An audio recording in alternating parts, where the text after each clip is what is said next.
So hello and welcome to my podcast, and it's Learn Reiki and Connect, and it's with me, Tracy Matthews. And we're going to be talking about, am I in a contract? But first, I'd just like to welcome all those that are new and those that have been tuning in for a while. And I hope you're well as you are just sort of listening in and just spending a little bit of time. Because this space is really about helping each other. Not only to connect with, but to recognize the light that is within us. And that light is a part of you because it holds so much knowledge and so much wisdom. But, and I say this quite a few times, the thing is, when we hit like a roadblock or we don't feel good or something derails us, we don't know how to put it right.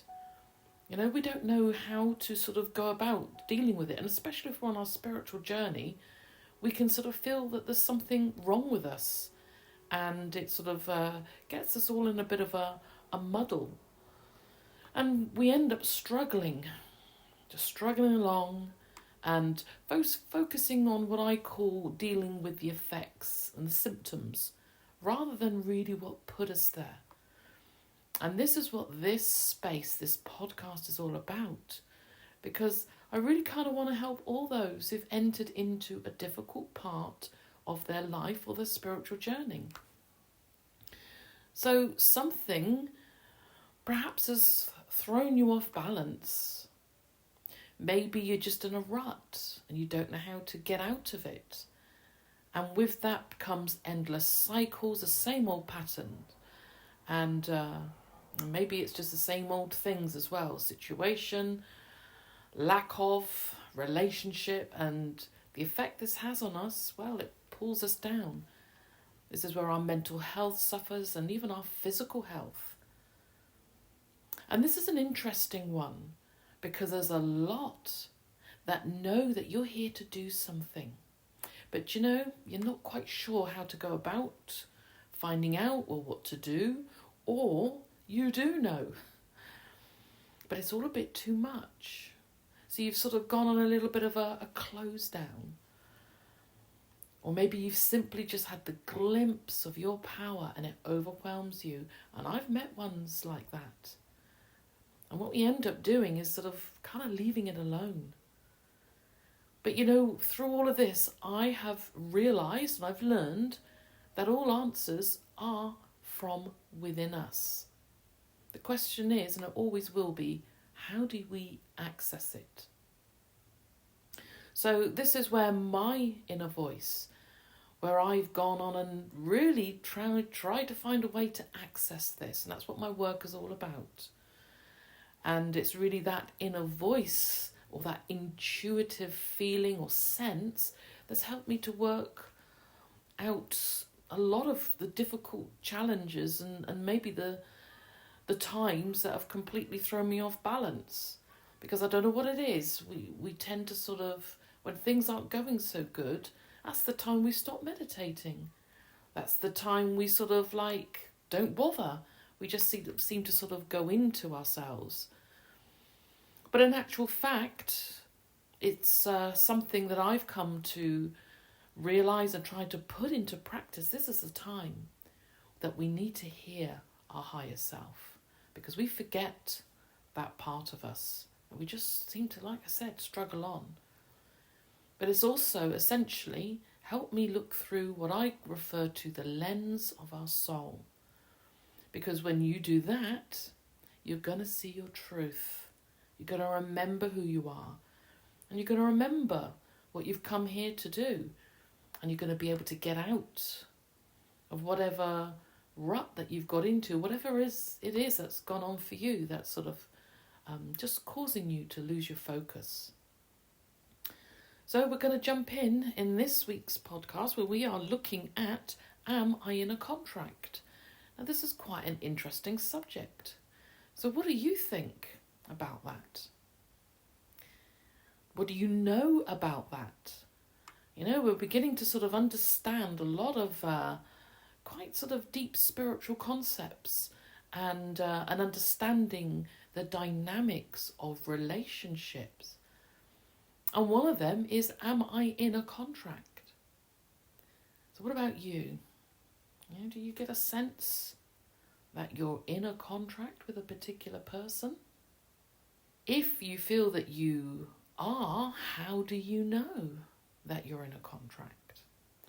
And that's why I think it's going to be good to really look at and talk about what even are contracts? What types of contracts are there? And what does being in a contract even look like? And then that last bit, well, how can you free yourself from a contract? So stick around. Don't go anywhere. Honestly, stay with me, because I think you'll find this information helpful. And to help you stick around, why not for next time hit the subscribe button. Join me each week, because this is a place where we're going to talk about things like this. Like I said, it's about staying connected to source whilst we're having, a physical life, experiencing a physical body. So, okay, we are looking at contracts. So what are contracts? Well, if you look up the definition, it's kind of essentially an agreement between two parties, and that creates an obligation to do something. So it's something like an agreement that there is almost like we are going to do it, hence the obligation. Now let's translate that into what that means for the soul. Well, before you were born, you made some contracts with other souls. We all do. Now, in other words, you and another soul agreed to do something. And what I've noticed is quite often this is all to do with learning. This is all to do with sort of whatever went down previously is either coming back again and really kind of looking at the situation, if you like, and doing things differently. Having more of a better outcome to what previously went down. So before you were born, you and I had made contacts with other souls. So in other words, you agreed to learn something. And especially when we come here in our physical lives, it's always about learning lessons. So to put this a bit in context, it usually originates from something that went down in a past life that you shared with a soul that is incarnated with you again. And these contracts or agreements, for another word, are not consciously made while we're here, but we always reaffirm them by actions. And like I said, this is always when I look at sort of what's created the contract in the first place, it's normally something went down. It's normally intense. There's a level of trauma, because it's going to be from a real life event that has happened between you and another person in a previous life. So I just want to go over that again, because what do I mean we're not consciously aware of it, that we've made a contract? Well, the simple answer to that, when we get here, we forget. We forget these contracts that we've made prior to being born. That's one of the things that we come in, our memory is kind of erased. And half the time we are, this is the spiritual journey, isn't it? When we are remembering who we are, remembering certain things that we said along the way. The other thing is about reaffirming these agreements. This is when we meet that person, this soul, where it will trigger the same energy. And hence we do the same thing of action that was originated from a previous life. And I always find that very interesting, Because even though it might look slightly different to what went down, the energy and the pattern is still running as if you were in the life previously, because the energy between the two people is exactly the same. So, I've seen this personally with myself. I've had to work through this and understand this, and I've actually seen it with others as well in the work that I do. And this is where we can understand and have a little bit more cognizance around why we do what we do. And this, I think, is how we arrive at, I don't know why I feel this way or behave this way, but I do. And I think it's quite deep, and we're putting it into simple sentences. But when we start to unravel this, we begin to sort of understand a little bit more on a deeper level why we're actually doing what we do. And there's almost an element that we can't help ourselves, because there's a level of reaffirming through actions. So these contracts are almost like a level of energetic ties rather, where we have unfinished business. And just going back to what I said incidentally, these agreements normally come from some level of event or a situation that has a level of trauma to it. In other words, something went down previously. And that's where the work that I do kind of really helps us to go beyond the consciousness, to go to the subconscious and find out, well, what happened? What went down? And why is this still a pattern of a cycle that we're in with this person?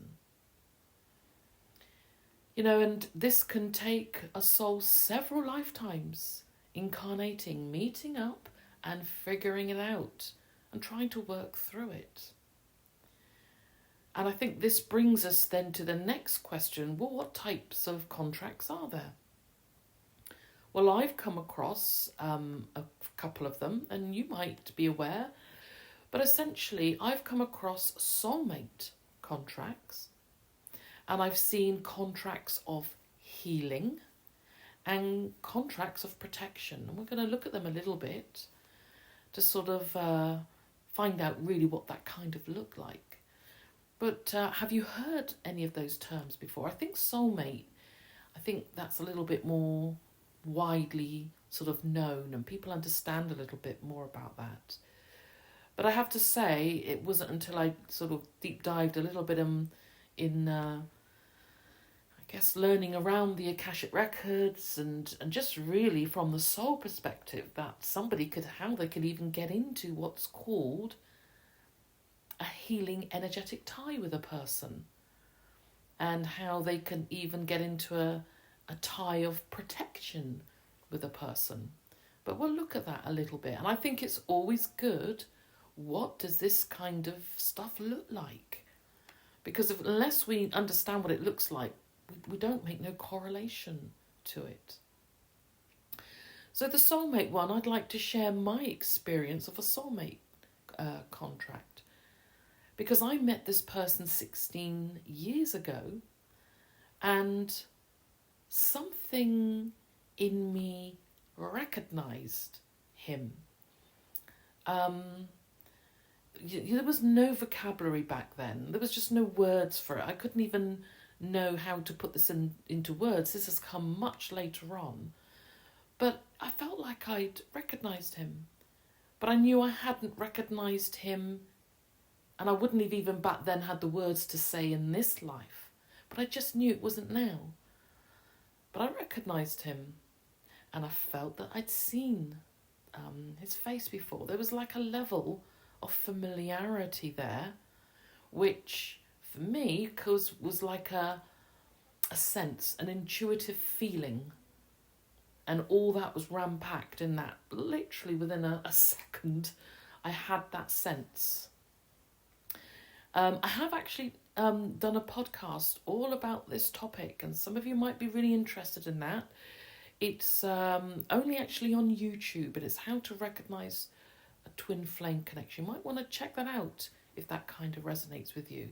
Because I know that I've written an article as well, and it's well looked at, and I think there's a lot of people that are still sort of trying to sort of work through that kind of dynamic, that kind of energy when you are in a relationship. So anyway, just sort of going back to this, I would say when I saw this person, it was a soul recognition. Now that's the words I'd put now. At the time, there was a sense of deep down acknowledgement. So I felt this person. And this was a kind of feeling that I have never felt with anybody before. So I knew that this was a different, really a different relationship, a different person to all the people that were in my life that I love, my children, my dear friends. I love them. This was different. Now, we had our fair share over the 10 years that we were together of cycles and patterns. But what really made this so different compared to being married for 10 years, kind of the same length of time of sort of being with somebody, there was a lot of immense spiritual growth. Now, maybe there was a little bit of bias because this one, it was a different relationship and it felt more. And what I mean by that is even in the most difficult relationship, there's always spiritual growth. But for this one, there was much more fun attached to it. Hence, that's why I say there was a little bit more bias on my part. But if I'm honest, the 10 years of when being married was just full and impactful with spiritual growth. But it was done completely different. Whereas this had a different energy to it. So, I guess it wasn't until around about 2017 is when I professionally started to do some training in the Akashic Records, because 2013 is when I really sort of stumbled across this, but 2017 is where I was doing some case studies. So I was asking different ones to read their Akashic Records. So I asked him, do you mind? Can I read your records? And he said yes. And I found this really profound, because when I accessed, and especially with getting to the bit with our soul journey, well, there it all was. 10 years of, up at that point, it was round about sort of, how many years would that be? 8, 9, so around about 8 years at that time. It was all what I had noticed and felt, but in a non-verbal way. And this is the thing as well. There was a little thing called a contract. So I thought, okay, this is interesting. And this is where I started to sort of really understand these energetic ties. Now, what that meant for me, I was able to sort of find out, well, how many lifetimes have we been trying to figure this out? In other words, when did this start? How did it originate? For us, it was 15 lifetimes ago. And we're talking about years here, we're talking about lifetimes. So that was something I had to get my head round. And then I was able to understand, well, what does a soulmate contract look like? Well, sometimes they're not always the best in terms of working things out, because it throws up a lot of codependency, a lot of needy behaviour. And that was certainly exhibited on my side. And I certainly recognised some of these traits that I had. I can only speak for myself. This is what I was going through, and obviously from another person I was able to sort of see from his point of view and how he felt. Because there's always two sides. There's always how, when you're in a contract, it's very interesting how the other person feels to how the other one. Of course, when you're reading for someone, I'm reading for the person, not looking into necessarily anything other than the soul that I guess wants the reading. So this was quite interesting that these kind of energetic ties keep you going, and then you kind of feel like you need to be together. And this sort of explained a little bit of our push and pull, where you want to be together, but then you need those times to breathe. And so there was a lot more going on. And if you're interested, perhaps of just finding a little bit more, I have done a written article about contracts. Are you in one? And that might resonate with you if you want to just go a little bit more deeply, or like I said, you might want to look at that podcast about, I named it Twin Flames. But the contract was actually quite mutual. And what that showed me, that it was, in our case, mutual when it originated, and it was still currently in this lifetime mutually. And I'll speak a little bit more about that in a minute and how things can change. So this sort of got me on that understanding of how these energetic ties, these pulls to be with a particular person, and to sort of maybe there is a little bit of unfinished business to do together and working out. And normally there is like a lesson, or if you like a theme or something that you both kind of want to work out.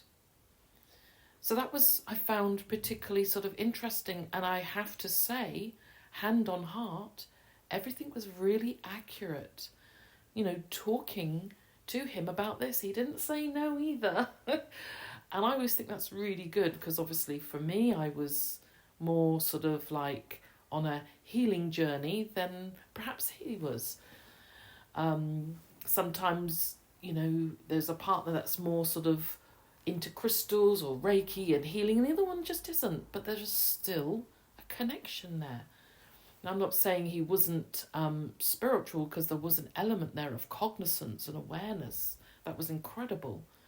But I guess for me, I was pretty much more down the healing route.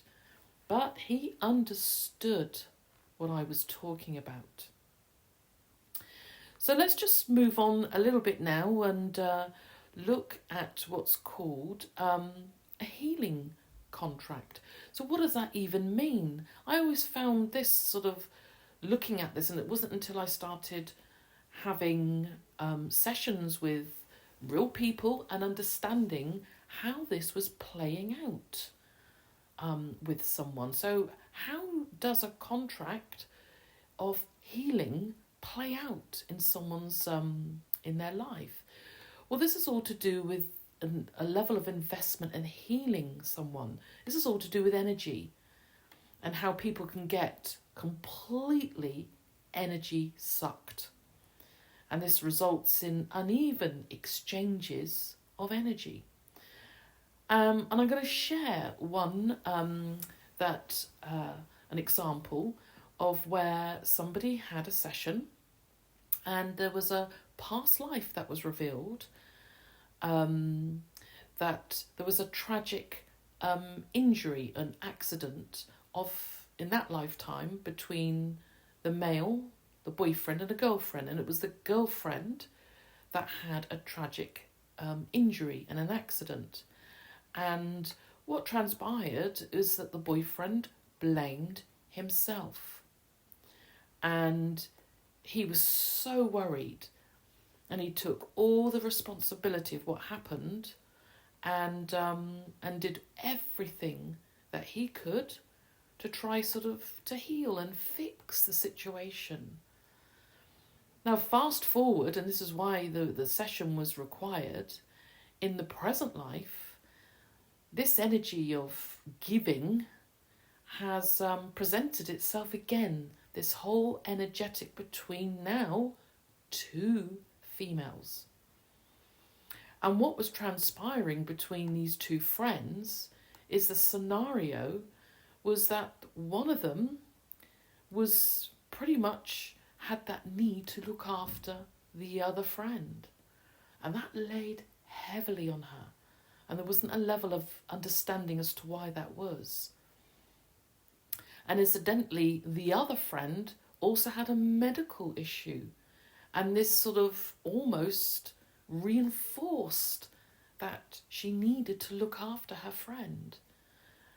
And this sort of whole mirrored really what went down before, slightly different, but the same energetic pattern. There was this need to sort of give energy constantly thinking about her friend's well-being. You know, that was such a priority to this individual. And this situation, I'd always sort of have a look. Well, who's on the giving end? Who's on the receiving?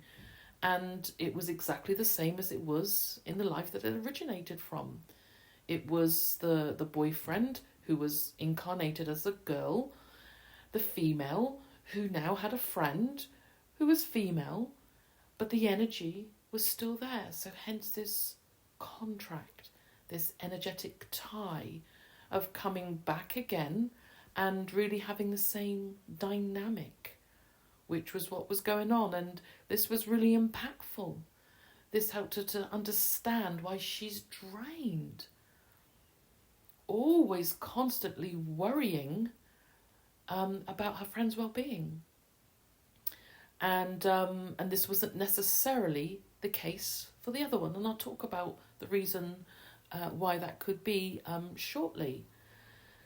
So this was quite an interesting sort of scenario. And when we look at that, really, we're all sort of in energy exchanges.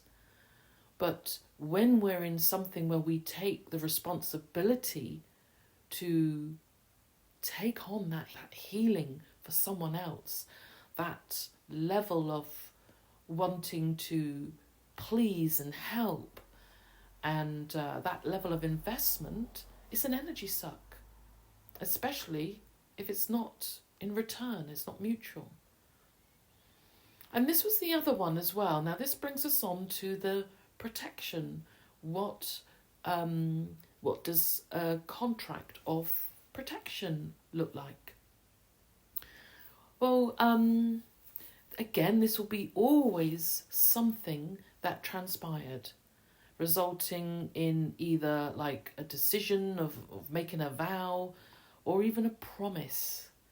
I remember this session where that this very scenario, was created. And again, this is a past life, traumatic, where something did go down and it was abuse had taken place. And this was witnessed by a sibling.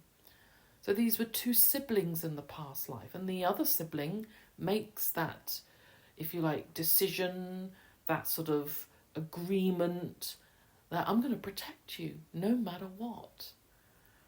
And it was quite interesting that during that lifetime, this was kept between them for the duration of that life. And if we fast forward again, and this was one of the things that came up in this person's reading, that in the current and the present life, the souls had changed roles to husband and wife. And this is the dynamic that was going on, because they're both dealing with the energy and the agreement of protection. Now, what did this look like?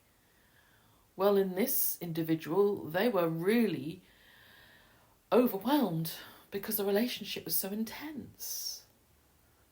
And there were certain patterns that they were both feeling overwhelmed and suffocated in the relationship. And it wasn't until this came out that we're sort of understanding why there wasn't even an energy, that energy is protection. It comes out in so many different ways. and especially when it's starting to get a little bit on the suffocation side, where there's a level of not wanting them to go that place, don't do this, don't do that, and then it all starts to escalate. And this is really a moment of clarity when we can sort of look at this and, if you like, peel back really where this all come from and what was going on. And this is where I'd like to add also this phenomenon of when there is a one-sided contract. So I always find this very interesting. We're going to cycle back to that example between the boyfriend and the injured girlfriend, because in this lifetime they were two female friends, but the other friend had let go of the contract, and this was brought up because this was also made aware. And this is how clarity from a deeper soul perspective, because that client knew that it wasn't the same for the other person. And that female friend was hurt over her friend because it was not reciprocated. That level of investment and energy and that healing aspect of wanting to please and all of that, this giving was not in return. So we was able to sort of look at that, and this is where we get a level of orientation and understanding, and then kind of realizing, where do these thoughts and feelings come from? Where did that dynamic come from? And like I said, I always go and have a look, which one's on the giving, which one's on the receiving, because if a person's giving, they're giving a lot of energy. Now if the other one's receiving and they're only receiving and not giving, this can feel quite entitled. And this can sort of have the dynamic of really draining, and it then becomes really uneven exchanges of energies. So this was really a way for this person to really understand it, but from really, what started it and why in this dynamic of the friendship, where that even came from. And it's really interesting because in these situations, you know something's there. You can't work it out. You know this at a level, but you don't really sort of get as to the full picture. There's no consciousness in terms of how this is. But of course, these actions, like I said previously, we're still upholding because we're doing the same thing, the same energy, the same action of doing something.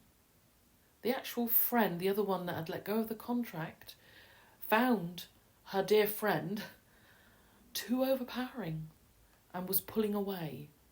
So this was able, to sort of just see it for what it was.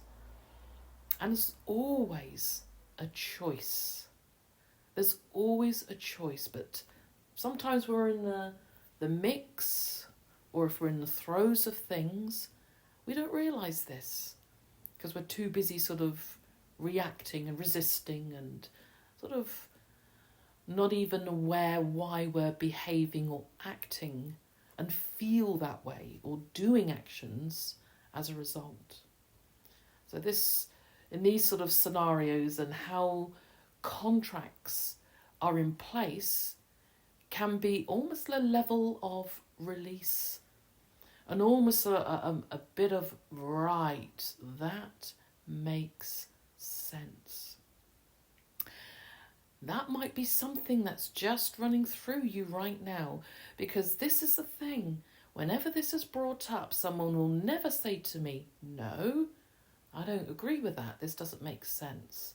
They will know exactly what this is referring to. And sometimes the reading, I'll say, you're in a contract and it's a contract of soulmate, healing, protect, whatever.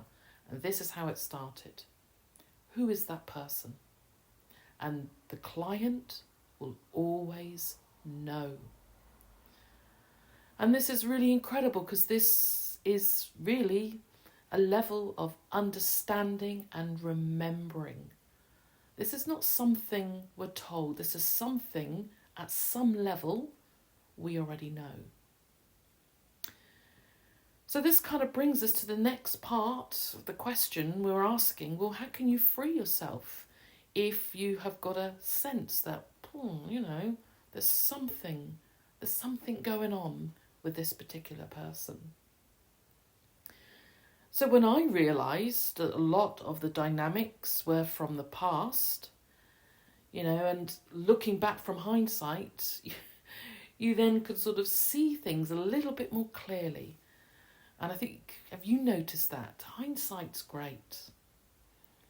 It's when you're going through it, it's a little bit more difficult to sort of see all the patterns and see. But do you know what? There was always a working through.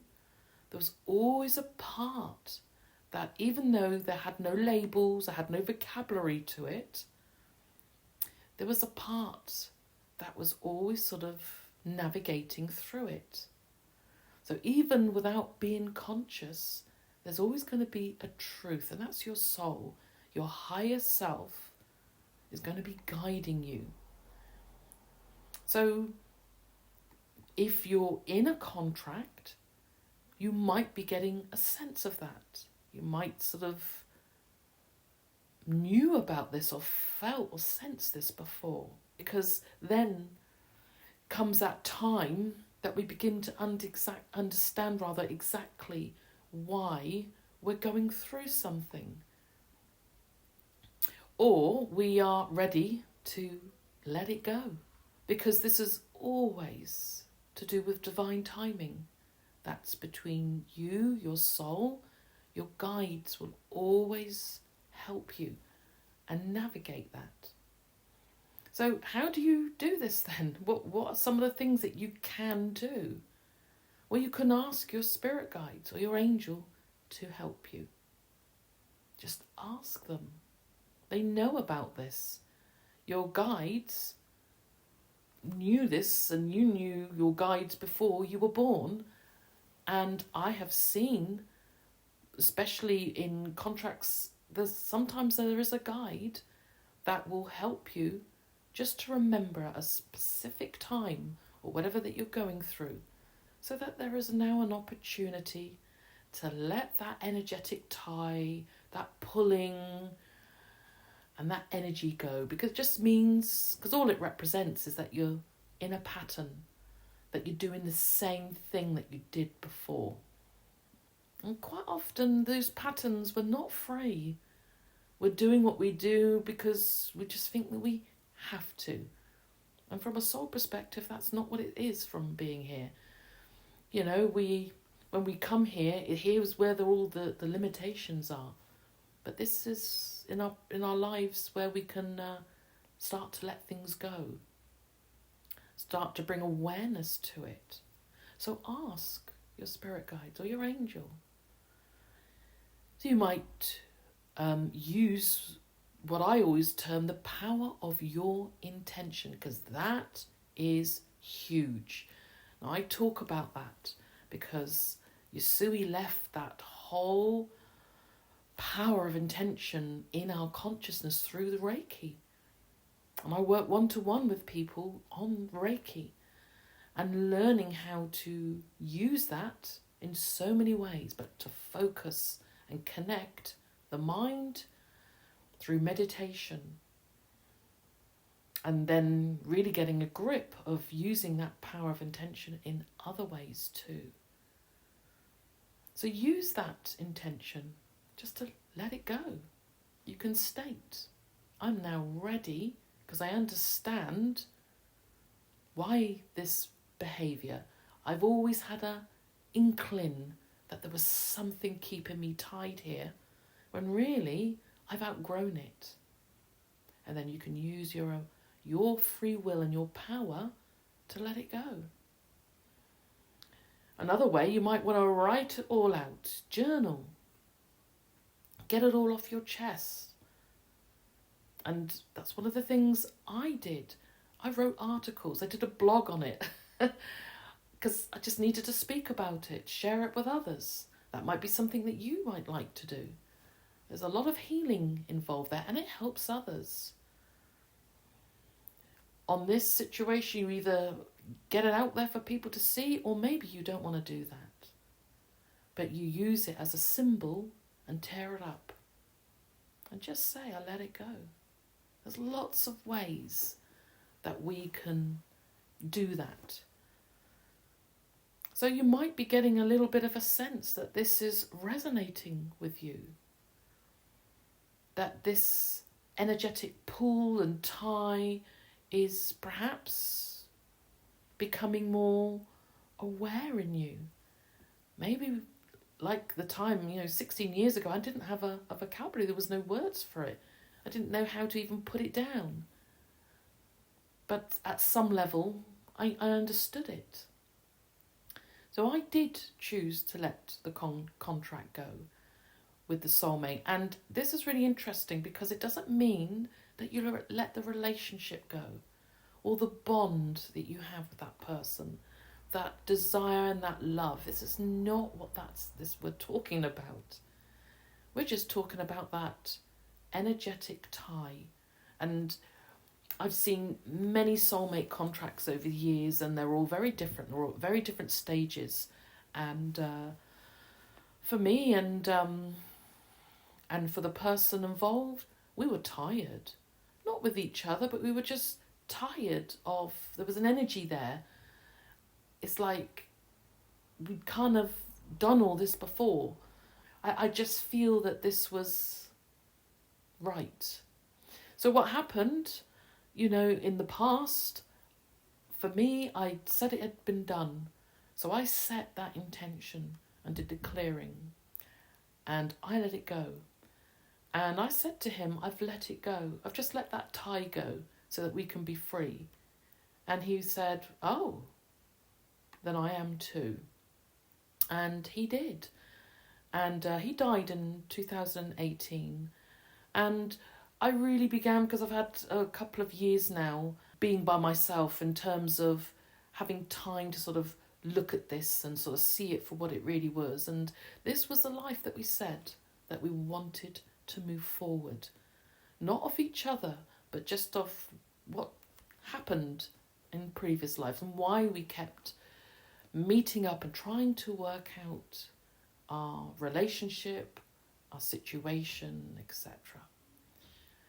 So it can be done. And there was more love that we had for each other. So this is not letting go of the person.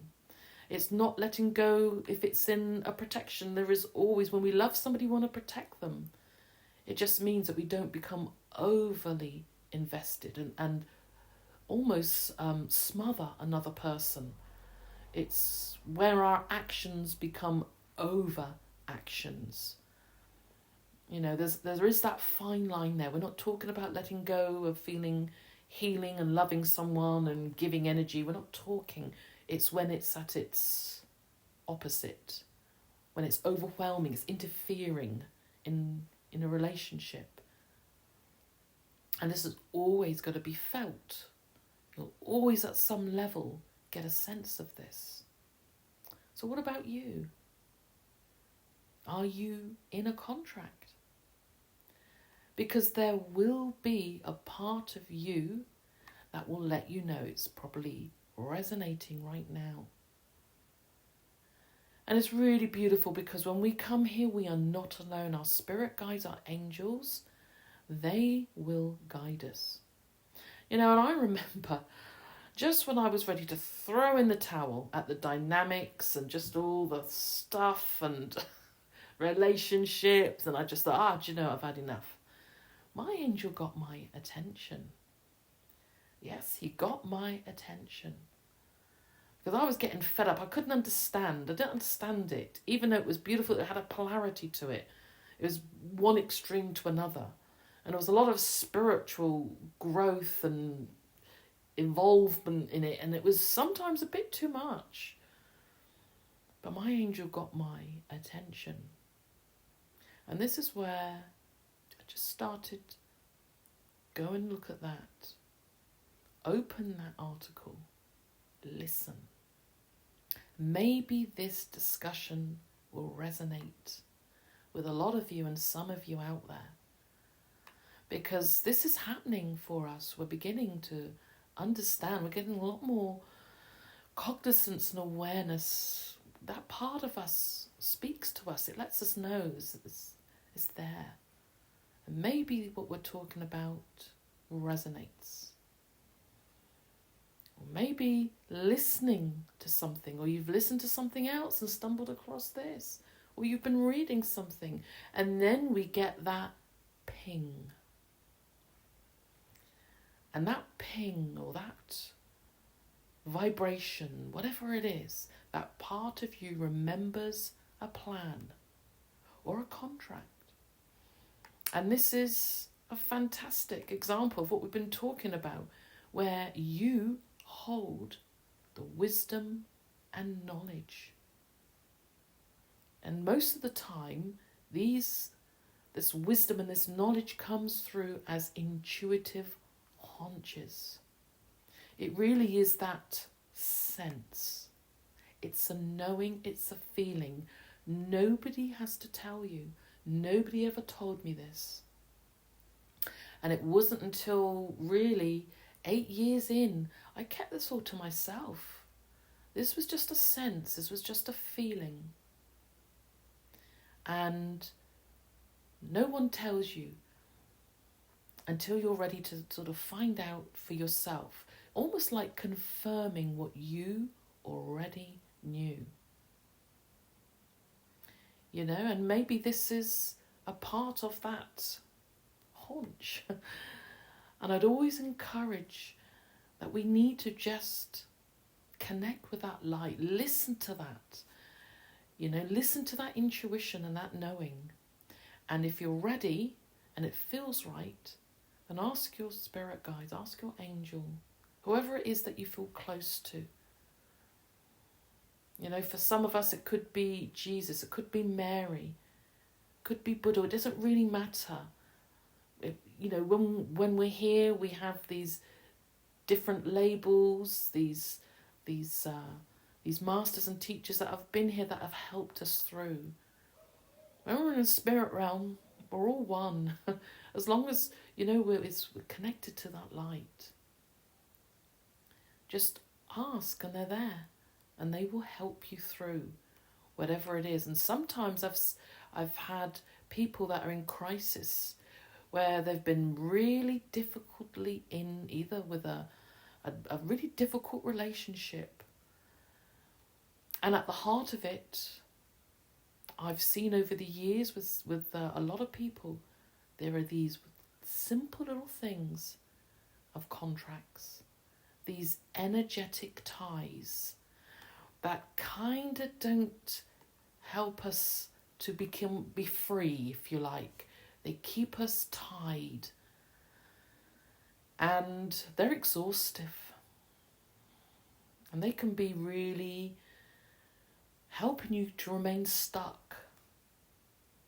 So if you've asked yourself in your mind, am I in a contract? Then maybe you might be. And this might be something that you might need to explore. You might just seek and just ask and see if that is the case for you. So it's been an interesting topic and talking about being in a contract. And I hope that this has helped you to maybe look at some of the perhaps sort of difficult relationships and even some of the really beautiful relationships. And maybe there's a little bit of a side of pull and there's something there that it's ready to let go. Or maybe it's been rocky and it sort of moves more smoother. And why has that been? Because all this is going on and sometimes it's all at an unconscious level until we're ready to be conscious about it. So I really hope that this has helped. And of course, if you'd like to have a little bit more information, you can always visit the website at learnreikiandconnect.co.uk. And I would remind you, just please do hit the subscribe button so you don't miss any of the other discussions and topics. I'm on YouTube, Spotify, and listed on other platforms. And like I said, you might want to visit the website and just have a look there at some of the information, some of the written articles that might be that you fancy to have a look at, or you'd like to look up the home learning of online Reiki, or you would like to work with me one-to-one over Skype. And of course, there's always the QHHT hypnosis, Dolores Cannon's method, that is so powerful, and the Akashic Records reading session. So I really enjoyed talking with you and hope you have a really good week.